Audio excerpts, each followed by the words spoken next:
믿음의 변방에 있는 사람들이라는 말씀의 제목의 시간 은혜 나누기 원합니다. 이 변방의 기본 의미는 나라의 경적이 되는 변두리 지역을 말합니다. 그리고 또 다른 의미는 가장자리가 되는 쪽을 말합니다. 가장자리는 물건의 둘레나 끝에 가까운 부분을 말합니다. 끝부분에 있는 그런 상태를 이야기합니다. 그래서 이 변방의 의미가 있듯이 이 믿음이란 중심이 아닌 믿음의 변방, 또 믿음의 끝자리에 있는 사람들이 있습니다. 이런저런 이유로 말미암아서 믿음의 중심으로 들어오지 못하고 가장자리에만 머물러 있는 그런 사람들 말입니다. 우리는 믿음이란 중심에서 어느 지점에 위치하고 있을까요? 중심에 있을까요? 아니면 조금 떨어진 곳에 있을까요? 그것도 아니면 가장자리에 있을까요? 오늘 본문을 보면 믿음이란 중심에서 멀찍이 떨어진, 아니 그들 스스로 멀찍이 떨어져 있는 사람들이 나옵니다. 그들은 도대체 왜 믿음의 중심에 들어오지 못하고 믿음에서 스스로 떨어져 자리하고 있을까요? 성령님의 충만하신 은혜가 우리 모두 가운데 있기를 바랍니다. 우리 45절, 46절 주절 말씀 우리 같이 읽겠습니다. 아랫사람들이 대제사장들과 바리새인들에게로 오니 그들이 묻되 어찌하여 잡아오지 아니하였느냐? 아랫사람들이 대답하되 그 사람이 말하는 것처럼 말한 사람은 이때까지 없었나이다 하니 아멘. 이 대제사장들과 바리새인들은 아랫사람들인 성전 경비병들에게 예수님을 체포해오지 못한 것에 대해 분통을 터뜨립니다. 분명 예수님을 잡아 즉시 신문할 수 있을 것이라는 기대를 가지고 있었기 때문입니다. 그러나 성전 경비병들은 번화되의 해석대로 28절 이하의 말씀처럼 갈릴리 농부들이 감동을 받았던 것처럼 예수님의 권세에 굴복하고 말았습니다. 이 성전 경비병들이 감동을 받은 것은 예수님께서 행하신 그 기적이 아니라 예수님께서 전하신 말씀 때문이었습니다. 예수님께서 전하신 말씀은 지금까지 들어본 적이 없는 그런 놀라운 말씀이었기 때문입니다. 하나님의 말씀은 어떤 사람에게는 큰 감동으로, 또 어떤 사람에게는 거부감으로, 또 어떤 사람에게는 별 감흥이 없게 받아들여집니다. 하나님의 말씀이 능력이 없어서 그런 게 아니라 받아들이는 사람들이 이런저런 이유를 내세우기 때문입니다. 대제사장들과 바리새인들에게 예수님의 말씀은 들을 가치도 없는 천한 갈릴리 사람의 말일 뿐이었습니다. 우리에게 있어서 예수님의 말씀은, 하나님의 말씀은 어떤 반응을 일으키는 그런 말씀일까요? 우리 이 시간 큰 감동을 불러일으키는 말씀으로 들리게 되기를 간절히 소원합니다. 47절 봅니다. 바리새인들이 대답하되 너희도 미혹되었느냐 하면 성전 경비병들이 예수님이 말한 것처럼 말한 사람은 이때까지 없었나이다 라고 말하자 바리새인들은 너희도 미혹되었느냐 라고 말합니다. 이 말은 칼빈의 말처럼 두 가지 의미가 있습니다. 하나는 온 무리들이 미혹되어 떠난다 할지라도 자신들은 결코 떠나지 않는다는 뜻입니다. 흔들려서 예수님의 말씀을 듣고 예수님을 따랐어야 했는데 말입니다. 그들이 가지고 있는 종교적인 사회적인 지위가 어쩌면 그들로 하여금 흔들리지 않으려고 하는 원인이 되었을 것입니다. 흔들리면 자신들이 가지고 있던 종교적인 그리고 사회적인 지위와 이치를 스스로 내려놓는 일이 되기 때문입니다. 그들이 가지고 있던 그와 같은 직분이, 지위와 이치가 그들로 하여금 예수님을 향하여 마음을 열지 못하도록 막았을 것이 틀림없기 때문입니다. 지금도 많은 사람들이 자신의 사회적 지위나 위치 때문에 선뜻 예수님 앞으로 나오지 못하고 있습니다. 기독교라는 종교를 가진다는 것이 더군다나 요즘처럼 별로 긍정적이지 못한 인식을 가지고 있는 교회에 나온다는 것이 자신의 생각이나 현재의 상황에 맞지 않다고 여기기 때문입니다. 우리는 어떨까요? 좀 더 뜨거운 신앙생활을 하고 싶은데 체면 때문에, 나이 때문에 망설여지고 있지는 않습니까? 부르짖어 기도하고 싶은데, 또 손을 두고 마음껏 찬양하고 싶은데 체면 때문에, 또 다른 사람들이 이상하게 여길 것 같은 생각 때문에 그렇게 하지 못하고 있는 것은 아닙니까? 분명한 것은 예수를 진실하게 믿으려면 자신의 세상에서의 부함, 지식, 힘, 지위 등의 옷을 벗어야 한다는 것. 그 옷을 벗지 않으면 오늘 본문의 이 대제사장들과 바리새인들처럼 예수를 믿지 못하는 변방에 있을 수밖에 없기 때문입니다. 그래서 예수를 믿으려 할 때에 우리가 우리에게 있는 모든 것들을 내려놓지 않는 한은, 아까 우리가 찬양을 불렀듯이 내가 주인 삼는 모든 것을 내려놓지 않고는 결코 온전히 예수님을 믿을 수 없고 예수님을 찾을 수도 없다라는 겁니다. 지금 이 대제사장들과 바리새인들이 바로 그렇습니다. 자신들이 가지고 있는 그 지위와 위치, 권력, 힘, 재물, 인기, 이 모든 것들을 내려놓지를 못하는 거예요. 만약에 그것을 내려놓게 되어지면 예수님 앞에 무릎을 꿇어야 되기 때문입니다.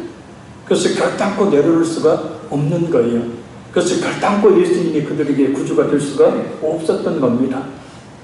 다른 하나는 그리스도 편에 있는 사람은 오직 서민층과 무식한 사람들 뿐이고, 관원들과 저명의사들인 자신들은 그리스도를 반대하는다는 의미를 가지고 있습니다.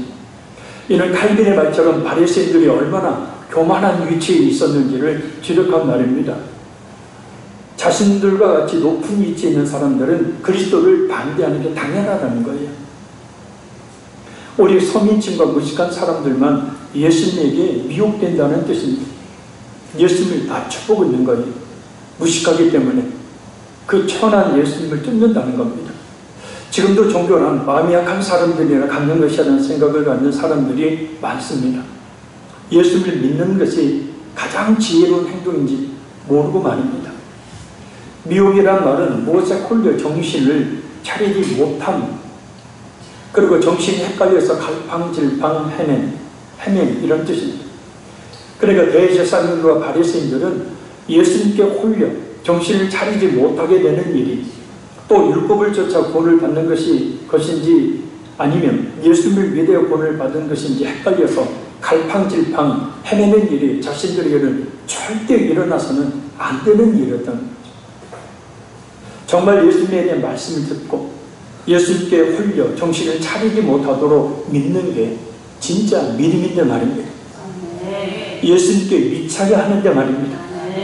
그것이 진실한 믿음인데 말입니다. 여러분 꼭 기억하십시오. 예수님께 미친 믿음이 없으면 결코 구원받을 수 없다는 것을 말입니다. 믿음의 가장자리에 있는 것이 아니라 믿음의 중심에 들어오는 것, 이것이 무엇보다 중요합니다. 우리는 어떤가요? 예수님께 미쳐있는가요? 아니면 그러면 안 된다며 차리지 말아야 될 정신을 차리고 있지는 않은가요? 적당한 거리를 두고 아니면 저 변두리 저 끝에서 저 주변에서 머물거리고 있지는 않은지, 과연 어떤 게 진실한 믿음이고 과연 어떤 게 구원받을 믿음일까요? 저기 48절 우리 같이 읽습니다. 당국자들이나 바리새인 중에 그를 믿는 자가 있느냐? 아멘. 이 말은 헬라어 문법을 통해서 보면 당국자들 중에 어느 한 사람이라도 그를 믿었느냐라는 뜻입니다. 그러니까 상해드린 공의의원, 그 종교 지도자들 말하죠. 한 사람이라도 믿는 사람이 있는지 궁금해서 물어보는 것이 아니라 부정적인 대답을 기대하는 질문입니다. 그러니까 유대 종교 지도자들 중에 한 사람이라도 예수를 믿지 않기를 바라고 하는 질문입니다. 그러니까 그들의 입장에서 보면 예수를 믿는 지도자가 있어서는 절대 안 되는 일이었기 때문입니다. 특히 앞에서 살펴봤던 것처럼 그리스도 편에 있는 사람은 오직 서민층과 무식한 사람들 뿐이고, 관원들과 또 전회의사들은 무식한 사람들이 아니니 절대 그리스도를 믿는 무식함에 빠지면 안 되기 때문입니다. 예수라는 갈릴리 출신의 목수의 아들, 랍비 교육은 받은 적이 없는 그런 사람, 감히 하나님과 자신을 동일시하는 사람, 자신의 십자가의 죽음을 이야기하는 미친 소리를 하는 그런 예수를 믿는다는 것은 도저히 그들의 생각에는 있을 수 없는 일이기 때문입니다. 중요한 것은 대제사장들과 바리새인들의 이런 무지와 고집과 편견이 그들로 하여금 예수를 믿지 못하도록 만들었고, 예수님이 십자가에 못 박아 죽게 함으로 자신들을 멸망의 길로 이끌었다는 겁니다. 오늘도 자신의 생각에 사로잡혀 믿음의 중심에 들어오지 못하고 변방에 있으면서 마치 자신이 중심에 있는 것처럼 착각하는 사람들이 많음을 우리가 잊지 말아야 합니다. 자, 왜 그런지 우리 49절 읽겠습니다. 율법을 알지 못하는 이 무리는 저주를 받은 자로다. 아멘. 이 무리는 이 랍비 문학에서 땅의 백성, 곧 영어로 콜드 하퍼, 곧 시골뜨기처럼 여겼던 경멸의 대상이었음을 말합니다. 명절에 모인 무리들, 특히 갈릴리 사람들 중에서 예수님께 동정을 나타냈던 사람들을 말합니다. 그러니까 대제사장들이나 이 바리새인들은 이 무리들을 율법을 알지 못하는 사람들, 곧 학문 없는 범인, 무식한 사람으로 여기서 그들을 무시하고 경멸을 했다는 겁니다. 그래서 율법이 없는 그들은 당연히 저주를 받은 것이라고 여겼던 거예요. 대제사장들이나 바리새인들은 율법을 하나님께 택함을 받은 백성의 증거로 여겼습니다. 그러니까 자신들만 구원을 받는 것이고 세상의 모든 민족은 구원을 받지 못한다라고 여기고, 더군다나 율법으로 말미암아 구원에 이른다고 굳게 믿고 있었어요. 그래서 율법을 알지 못하는 사람은 하나님의 택한 백성도 아니고 구원에 이룰 수 없다고 생각을 했던 겁니다. 그래서 그들은 자연스럽게 그 사람들을 저주받은 자라고 여기고 있었던 거예요. 그러나 복음은 이와는 정반대의 말을 합니다. 대제사장들과 바리새인들의 이런 교만과 연관해서 바울 사도는 고린도전서 1장 26절 29절에 이렇게 말합니다. 우리 다 같이 한번 찾습니다. 264페이지 신학창들. 제가 준 성경은 264페이지. 고린도전서 1장 26절에서 29절 말씀 거기에 좀 펴놓으시길 바랍니다. 고린도전서 1장 26절에서 29절 264페이지 같이 읽습니다. 형제들아 너희를 부르심을 보라. 육체를 따라 지혜로운 자가 많지 아니하며 내간 자가 많지 아니하며 문벌 좋은 자가 많지 아니하도다. 그러나 하나님께서 세상에 미련한 것들을 택하사 지혜 있는 자들을 부끄럽게 하려 하시고 세상에 약한 것들을 택하사 강한 것들을 부끄럽게 하려 하시며 하나님께서 세상에 천한 것들과 멸시받는 것들과 없는 것들을 택하사 있는 것들을 헤아려 하시나 이는 아무 육체라도 하나님 앞에서 자랑하지 못하게 하려 하십니다. 아멘. 거기에 좀 펴주시기 바랍니다. 이 말씀을 좀 살필 필요가 있습니다. 여기서 부르시는 하나님께서 자기 백성들을 구원하시려고 부르시는 그 부르심을 말합니다. 그리고 보라라는 의미는 생각해보라라는 뜻이에요. 그래서 의역하면 고린도 교회 성도들아 하나님께서 너희를 구원하기 위해 부르신 것을 생각해보라라는 뜻입니다. 이어지는 말씀과의 맥락을 통해 보면 잘나고 또 힘있고 또 능력 있는 사람들이 많지 않은 고린도 교회 성도 자신들을 하나님께서 왜 부르셨는지를 생각해 보라는 거예요. 이유가 있다는 겁니다.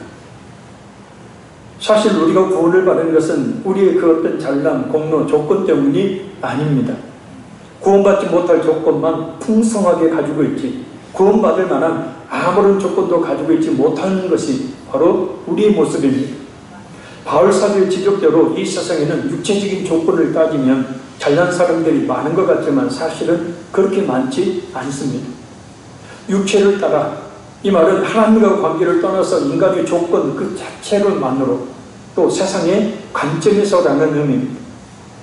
그러니까 하나님의 은혜와 능력을 완전히 배제한 채 인간의 물질적인 부분, 정신적인 부분까지도 포함하는 순수한 자연인의 모습을 의미합니다. 자, 그럼 그 면면을 한번 살펴봅니다. 먼저 지혜로운 자는 머리가 뛰어나고 또 지식이 풍부해서 사물을 현명하게 판단하고 처리할 수 있는 사람을 이야기합니다. 당시 헬라 문명은 지혜를 순수하며 지혜자들이 되고자 했지만 자타고 공연한 지혜자는 많지 않았습니다. 소크라테스, 플라톤, 또 에피쿠리스학파, 또 스타학파 철학자들 일부에 지나지 않았습니다. 그리고 능한 자는 권력의 최상층부에 있는 상층부에 속한 사람들을 말합니다. 그래서 수많은 사람들에게 권력을 행사하지만 그것이 역시 소수에 불과했습니다. 그리고 문벌 좋은 자들, 훌륭한 명성과 또 재물을 가진 가문에서 태어난 사람을 말합니다. 이러한 불의의 사람들은 초대교회 당시에도 그랬지만 지금도 단 몇 %밖에 지나지 않습니다. 초대교회 당시 상황에서 이러한 지혜로운 사람들, 권력자들, 또 명성과 재물이 많은 가문 출신의 사람들은 극히 드물었고 반면에 교회 안의 성도들은 대부분 가난한 사람, 천한 서민, 또 노예, 천대받던 여자들로 구성되어 있었습니다. 그러니까 이러고 볼 때 하나님이 인간을 부르시는 기준은 외모, 또 학식, 능력, 가문, 재물, 성별과 같은 외적인 조건이 아님을 알 수 있습니다. 그래서 우리 자신이 육체를 따라 지혜로운 자가 못 되어도, 권력을 가진 사람이 못 되어도, 대단한 명성과 재물을 가진 집안 출신이 되지 않아도 예수님을 믿게 되는 것이 얼마나 하나님의 큰 은혜인지 모릅니다. 그럼 하나님께서는 잘난 것도 없는 우리를 왜 예수님을 믿도록 그렇게 부르셨을까요? 세상에 미련한 것들, 곧 세상의 어리석은 자들, 세상의 죄인들인 우리를 왜 예수님을 믿도록 우리를 부르셨을까요? 바로 세상의 지혜로운 사람들, 권력자들, 또 명성과 재물이 많은 가문 출신 사람들을 부끄럽게 하려 하시려고 부르셨다는 거예요. 그러니까 이 말은 하나님의 지혜로운 자보다 미련한 자를, 강한 자보다 약한 자를 택하신 이유를 밝히는 말씀입니다. 사실 지혜와 강함 그 자체는 결코 나쁜 것이 아닙니다. 그럼에도 불구하고 하나님께서 지혜로운 자들과 강한 자들을 택하시지 않는 이유는 그들이 자신들의 지혜와 힘을 자랑하며 그것을 믿고 교만하기 때문입니다. 그들은 자신들이 얼마나 하나님 앞에 미련하고 약한 존재인지를 모르기 때문이에요. 오늘 본문의 대제사장들과 그 바리새인들처럼 말입니다. 그래서 겸손히 하나님 앞으로 나오기를 하면 그들은 하나님을 대적하고 그리스도를 거부합니다. 오늘 본문의 대제사장과 바리새인들처럼 말입니다. 그래서 하나님께서는 미련하고 약한 자들을 택하여 그들의 교만을 꺾으시고 또 부끄럽게 하시는 거예요. 자신들이 최고의 권력을 가지고 있어서 세상에서 말 한마디만 하면 모든 것을 다 할 수 있었지만 그 권력으로도 결코 하나님의 능력인 그리스도를 소유하지 못하는 것을 알고 그 자신의 권력이라는 것이 하나님 앞에 얼마나 무능한 것임을 알게 하시는 겁니다. 자신의 훌륭한 가문의 명성과 재물이 세상에서 자신이 하고자 하는 것을 대부분 다 이뤘듯 자신이 영적인 문제에서조차도 모든 것을 다 이루어줄 줄 알았는데 그 모든 것이 그리스도의 부여하면 발끝에도 이르지 못하게 한다는 것을 깨닫게 하시기 위해서라. 그러니 세상의 지혜와 지식, 세상의 권력과 힘, 세상의 명예와 부유함을 고려할 하등의 이유가 전혀 없는 겁니다. 오히려 그와 같은 것들은 곧 하나님을 제대로 알지 못하도록 막는 것들이 되어지고 변방에 있는 그들 하여금 중심으로 나가지 못하도록 막아서는 장애물이 된다는 거예요. 그러나 세상에 줄 수 없는 최고의 지혜와 세상에 줄 수 없는 최고의 능력과 세상에 줄 수 없는 최고의 영예와 부유함을 오직 하나님의 사랑과 예수 그리스도의 은혜로 말미암아 값없이 우리가 얻었으니 감사하고 또 감사해야 합니다. 천한 것들은 문벌 좋은 자와 반대되는 사람으로 종의 신분을 가진 자들을 말하고 멸시받는 것들은 천한 것들과 같은 의미로 무시받는 사람들을 그리고 없는 것들은 천한 것들과 멸시받는 것들과 유사한 사람들을 말합니다. 그러니까 한마디로 사람들 보기에 별 볼 일 없는 사람, 있으나 마나한 사람, 바로 오늘 본문의 갈릴리 사람들, 또 예수님처럼. 그러나 하나님은 이런 사람들을 택하셔서 예수님을 믿게 하시고 또 그들을 통하여서 하나님의 일을 하게 하십니다. 그러니 우리는 하나님 앞에 약한 자가 되어야 합니다. 하나님 앞에 무능한 자가 되어야 합니다. 하나님 앞에 가난한 자가 되어야 합니다. 하나님 앞에 겸손한 자가 되어야 합니다. 하나님 앞에 어린아이 같은 자가 되어야 합니다. 하나님 앞에 미련한 자가 되어야 합니다. 그래야 그 지혜의 하나님을, 능력의 하나님을 철저히 의지하게 될 것이고 하나님을 의지하는 그들을 하나님께서 크게 귀하게 쓰실 것이기 때문입니다. 하나님은 말입니다. 지금도 이렇게 자신의 무능을 인정하며 전적으로 하나님만을 의지하는 믿음의 사람을 찾아 일하기를 원하십니다. 왜냐하면 28절 하반절 말씀처럼 패하게 하시나니 이 말씀은 부끄럽게 하신다는 말보다도 강한 표현이에요. 꼭 그렇게 하신다는 뜻인다는 거예요. 그러니까 하나님은 있는 자들이 아닌 없는 자들을 또 지혜로운 자들이라고 자처하는 자들이 아닌 무식한 자들을 강한 자들이 아닌 약한 자들을 주로 반드시 그 있는 자들, 강한 자들을 반드시 패하신다는 거예요. 독수리와 사단은 강하면서도 하나님께 제물이 되지 못했지만 오히려 그들에게 잡혀먹는 비둘기, 양, 소 등이 제물이 됩니다. 독수리의 사자는 그 거칠고 다른 동물을 잡아먹는 강함 때문에 재물로 적합하지 않았지만 비둘기 양 소동은 그 연약함 때문에 오히려 재물이 되었습니다. 그러니 먼저 하나님 앞에서 우리 자신의 힘과 능력이 아무것도 아님을 겸손히 인정하며 우리 주님만을 바라보는 믿음의 부유함에 도달하도록 해야 합니다. 그럼 하나님께서 귀하게 더 크게 쓰실 것입니다. 그럼 또 하나 미련하고 약하고 청함이 없는 것들을 택하사 지혜롭고 강한 것들을 부끄럽게 하시며 패하려 하시는 이유는 뭐냐면 아무도 자랑하지 못하게 하려 하시기 때문에. 할렐루야. 오늘 본문의 대제사장들과 바리새인들의 경우처럼 그들 자신의 그 잘난, 의로움, 대단한 권세를 가진, 많은 물질을 가진 이와 같은 것들 때문에 구원받는 것들, 구원받았다는 것을 결코 자랑하지 못하게 하려 하십니다. 그러니까 우리가 받은 구원도 은혜도 축복도 전적인 하나님의 은혜로 말미암습니다. 모든 것이 하나님의 은혜라. 자, 우리 50절, 51절 읽겠습니다. 오늘 보면 돌아가서 그 중에 한 사람 곧 전에 예수께 왔던 니고데모가 그들에게 말하되 우리 율법은 사람의 말을 듣고 그 행한 것을 알기 전에 심판하느냐. 아멘. 니고데모는 3장을 보면 전에 예수님께 왔던 밤에 주저하지 않고 예수님을 찾아왔던 바리새인이고 또 사제들인 공회의 의원입니다. 이 니고데모는 48절의 물음에 대해서 이의를 제기합니다. 예수님이 잡으려고 했던 대제사장들과 바리새인들의 행위가 출애굽기 23장 1절, 신명기 1장 16절에 나와 있는 공정하게 심판하라는 그 율법을 위반하는 일이라는 항의를 하고 있는 것. 율법에 따라 먼저 말을 듣기 전에 그리스도를 정죄해서는 안 된다는 주장입니다. 예수님에 대해 제대로 알지도 못하면서 이런저런 말을 하고 판단을 내리는 사람들이 많습니다.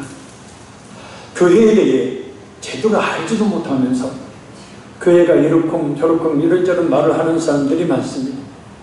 기독교가 뭔지도 제대로 알지도 못하면서 변방에서 기독교가 이렇네 저렇네 말하는 사람들이 많습니다. 이것은 참으로 부당한 일이고 무지하고 무식한 일입니다. 예수님에 대해서 제대로 안다면 예수님에 대해 함부로 판단하지 못할 것이기 때문입니다. 기독교에 대해서 제대로 안다면 함부로 기독교에 대해서 이렇다 저렇다 개독교라고 말하지 못할 것이기 때문입니다. 교회에 대해서 진정으로 안다면 교회에 대해서 이런저런 소리를 하지 못할 것이기 때문입니다. 물론 일부 기독교인들이 일부 교회들이 비정상적인 비성경적인 모습을 보이기 때문에 싸잡아서 모든 기독교를 모든 교회를 모든 목회자 성도들을 그렇게 말하는 것을 이해합니다. 그러나 교회가 기독교가 예수님이 무엇인지를 제대로 알고 나서 판단을 해야 되는데 알지도 못하면서 판단을 하는 것. 우리가 지난 시간에 살펴봤듯이 90%는 제대로 알고 10%는 제대로 알지 못하는 것이 얼마나 위험한 일인지 몰라요. 오늘 본문의 대제사장과 바리새인들은 어찌 보면 90%는 알고 있는 사람들이었어요. 왜요? 율법에 구약성경에 해박한 외울 정도의 그런 성경에 대한 지식을 가지고 있었기 때문에 그는 10% 그 성경의 의미를 제대로 알지 못했고 메시아 출생 예수님에 대해 그들이 제대로 알지 못했어요. 그래서 90%는 알고 있었지만 10%의 그 거짓된 진리로 말미암아서 눈앞에 예수님을 두고도 그 예수님이 하나님 되시는 그 놀라운 능력을 행하시고 지금까지 들어본 적이 없는 말씀을 전하고 계심에도 불구하고 그들은 철저하게 예수님을 무시하고 멸시하고 배제시킵니다. 예수님의 이르는 예수님의 구원이 이르는 믿음은 예수님을 믿는 그 믿음에 대한 죽으심에 이르러야 되는데 그 중심에 이르지 못하고 변방에 서 있고 철저하게 자신들을 변방으로 내모는 거예요.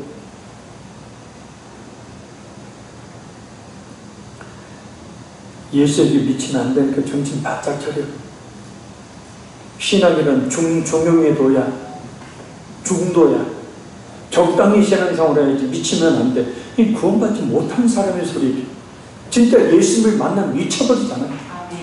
예수님을 만나면 완전히 바뀌어버리잖아요. 예수를 만난 경험도 없으면서 신앙에 대해서 이렇다 저렇다 이야기를 하고 있는 이 대제사장들과 바리새인들의 이 모습은 오늘날 교회는 나오는데 신앙생활 하는데 믿음의 변방에 있으면서 그 중심에서 예수를 만난 경험이 없으면서 변방에 있으면서 신앙을 평가하고 판단하는 그런 사람들을 말합니다. 저기 마지막에 52절, 53절 읽겠습니다.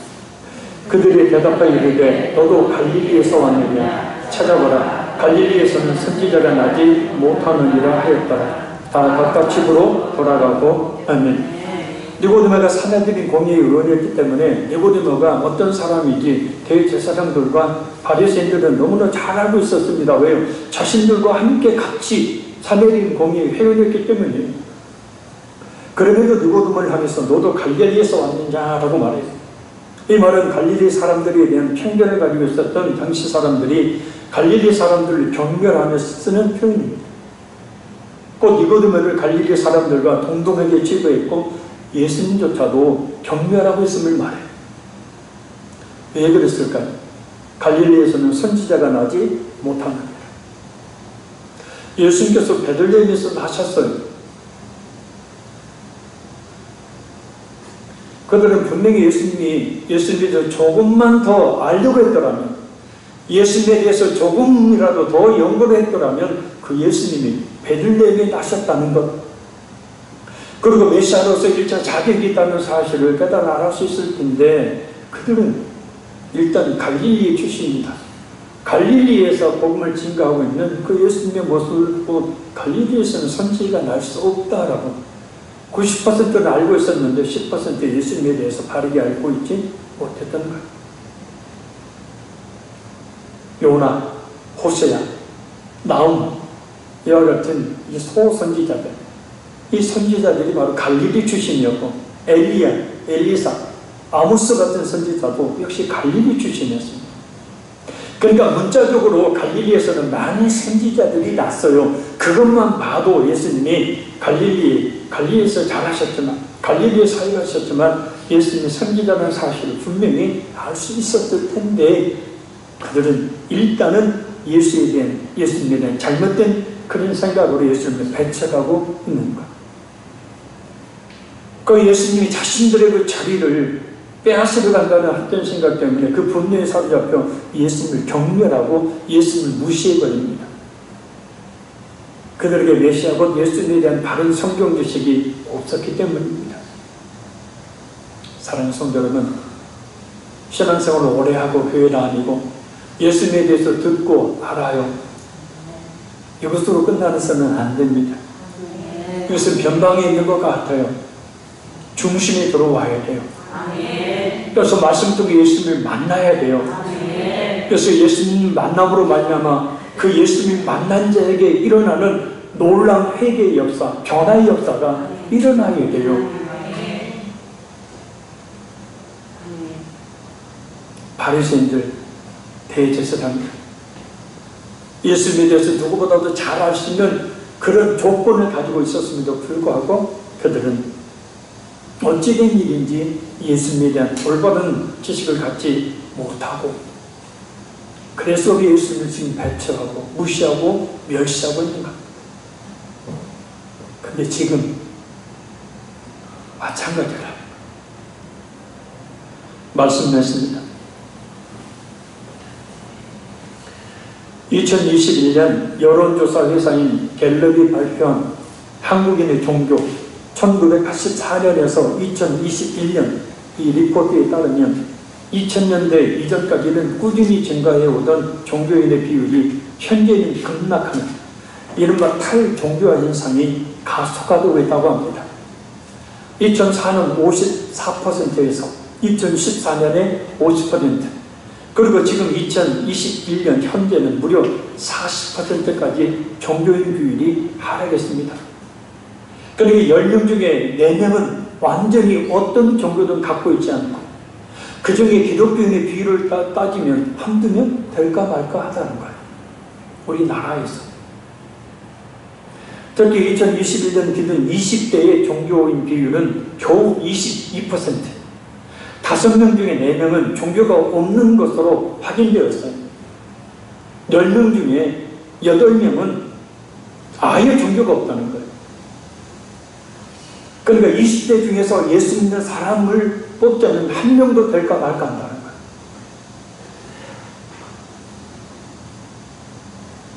그러니까 주일학교에 아이들을 보내야 되는 이유, 억지로라도 강제로라도, 아멘. 중고등부에 억지로 강제로라도 교회에 보내야 되는 이유, 청년부에 억지로 강제로라도 소속되게 해야 되는 이유,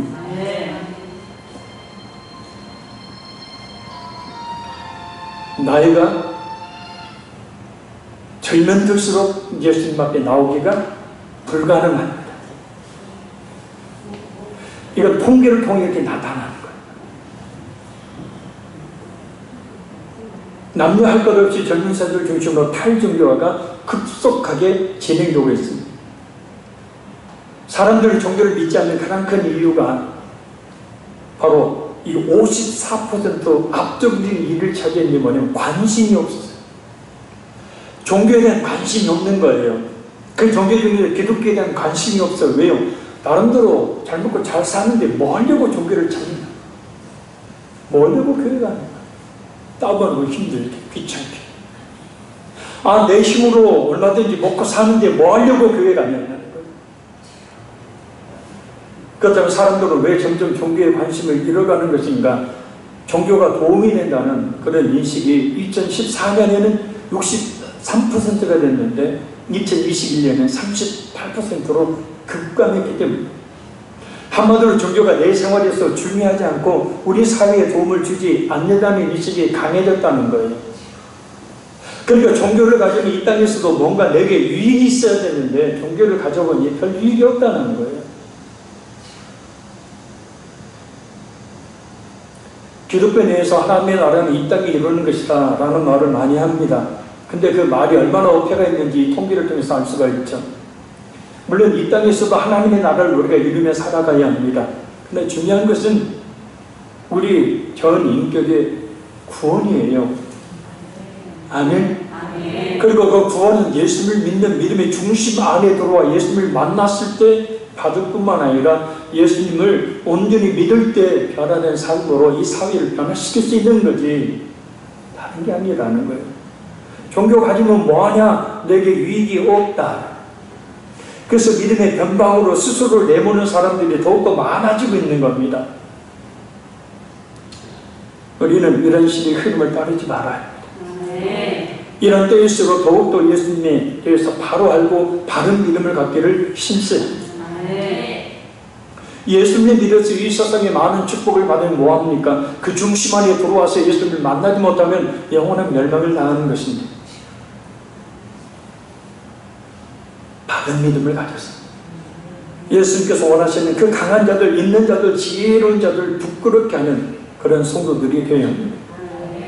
예수님께 정말 미친 참 믿음을 가진 성도가 되어야 합니다. 사랑하는 성도 여러분, 변방에 서 있지 마십시오. 예수님을 진실하게 믿는 믿음의 중심으로 들어오기를 힘쓰십시오. 이런 성도가 정말 구원을 받을 하나님의 자녀가 되는 겁니다. 더 교회에 나오기 힘쓰세요. 더 기도하기를 힘쓰십시오. 더 예배드리기를 힘쓰십시오. 제발 믿음의 변방에서 머뭇모두 서성거리지 말고 주님 앞에 확실히 돌아와야 합니다. 이 시간 우리 찬양을 부르고 기도합니다.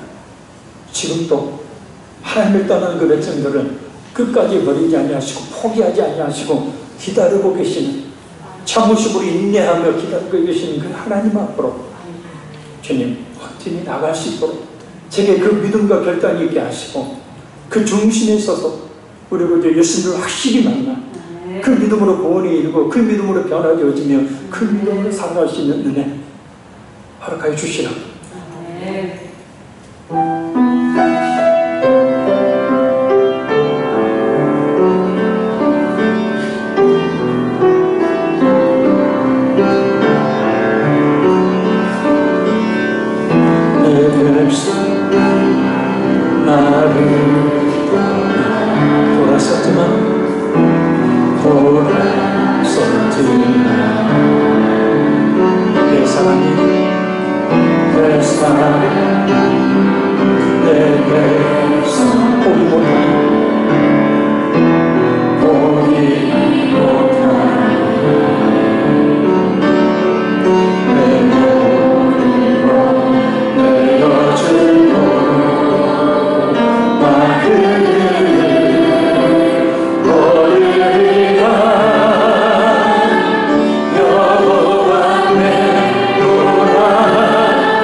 내 백성